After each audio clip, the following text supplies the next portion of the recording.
UConn students for Bernie Sanders held a Feel the Burn rally on the Student Union Mall. Two recent UConn graduates are now members of Mansfield's Town Council. Residents elected Mark Sargent and Ben Shaken today in a race that resulted in the Democrats maintaining their majority. The Yard Goats are coming to Hartford, and taxpayers will be picking up the tab. The stadium is not even finished, yet the city of Hartford is already facing a huge financial burden. Due to a $10 million shortfall, residents will be covering half of the remaining costs. UConn students for Bernie Sanders held a Feel the Burn rally on the Student Union Mall. Feel the burn! Feel the burn! Feel the burn! As of this afternoon, 870 people confirmed they would be attending the event. The high number of attendees is pretty surprising considering the rally is not an official event sanctioned by UConn or an official UConn organization. So we created this Facebook page, my friend Bennett and I, over the summer, and we just said spread the word to your friends, to your siblings, whoever here is a student at UConn, just spread the word. And, you know, after a few weeks, it got to like 200, 300, and it just kind of exponentially increased. And now we're at almost 900 RSVPs for the event.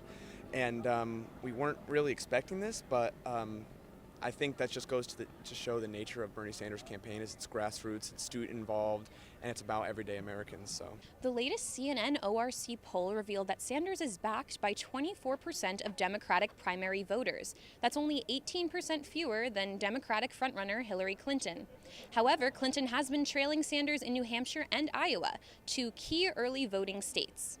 But based off, the debates of the Republican Party, I gotta say that if he doesn't win, it's gonna be just very surprising to me because of all the candidates, I have not heard one single solid proposal of how to make America great.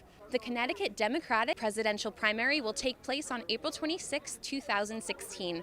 Reporting for UCTV News, I'm Rebecca Greenberg. Two recent UConn graduates are now members of Mansfield's Town Council. Residents elected Mark Sargent and Ben Shaken today in a race that resulted in the Democrats maintaining their majority.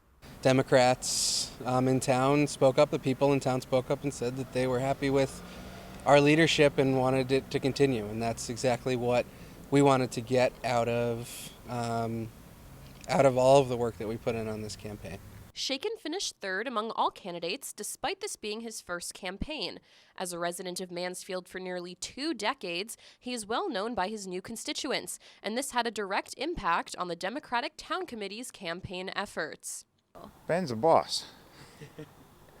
He basically ran the campaign, organized our door-knocking events, organized the phone banks, and just basically told us where to be.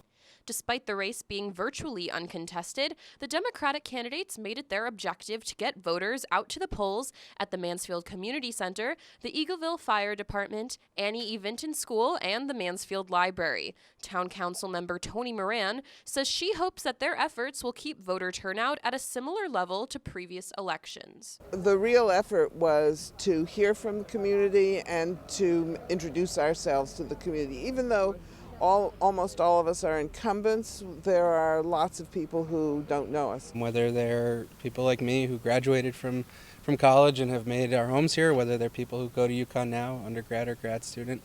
I think it's important in every government to have a representative group of folks. The newly elected members will be sworn in on Monday at the next town council meeting. We reached out to the Republican candidates, but they were unavailable for comment. This is Rebecca Greenberg reporting for UConn News.